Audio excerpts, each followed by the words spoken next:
चाप लावलेला आहे, त्यांना या ठिकाणी जो आहे तो स्ट्रिक्टली वॉर्न केलेला आहे. काय सांगाल, एकूणच मोठ्या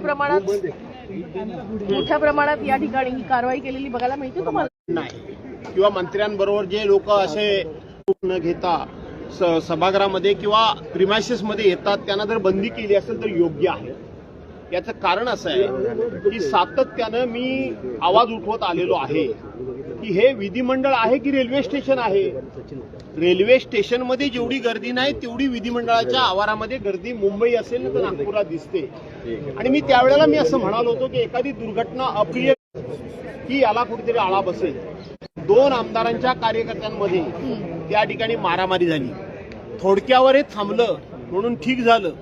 हे प्रकरण आणखीन भविष्यामध्ये किती पुढे जाऊ शकतं याचा विचार करून अनधिकृतपणे येणाऱ्या सदस्यांना, अनधिकृतपणे येणाऱ्या अभ्यंगतांना जर सिक्युरिटीनी या ठिकाणी आतमध्ये येण्याकरता मज्जाव केला असेल तर मी त्यांना धन्यवाद देतो. खोपडेंना पुन्हा एकदा धमकी आली काल पावणे 11च्या तू अभी तक जिंदा कैसे है या भाषेत चरण सिंग ठाकूर यांनी म्हटलं की अजितदादा 4 महिन्यापासून फाईल घेऊन आहे, ऍग्रीकल्चर कॉलेजच्या आमदाराला अशा पद्धतीने एक कृष्णा खोपडे हे भाजपचे आमदार आहेत, ते नागपूरचे आहेत.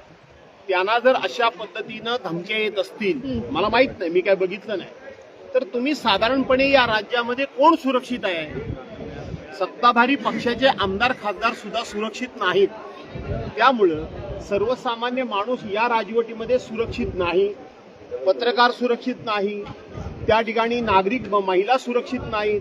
आणि म्हणून हे सरकार आणि या सरकारच्या कारकिर्दीमध्ये सुरक्षा व्यवस्थेचे आणि त्याचबरोबर कायदा सुव्यवस्थेचे किती 3-13 वाजलेत त्याचं उत्तम उदाहरण म्हणजे कृष्णा खोपडेनं आली धमकी. ठाकूर म्हटलं की अजितदादा असं कामांच्या फायदे असतील त्यावेळेला सत्ताधारी पक्षाच्या लोकांना आनंद बहुमतात येईल. त्या वेगळा विदर्भ जो आहे हा केला जाईल, त्या दृष्टीनं विचार केला जाईल. बावनकुळेने सुद्धा असंच विधान 2 दिवसापूर्वी केलं होतं. असं आहे की सर याच मुद्द्याला अनुसरून नाना पटोलेंनी असं म्हटलं की हा अधिवेशनामध्ये म्हटलेला आहे हिंदुहृदय सम्राट शिवसेना प्रमुख मान्य बाळासाहेब ठाकरेंनी भूमिका यापूर्वी जाहीर केलेली होती की आम्ही पूर्ण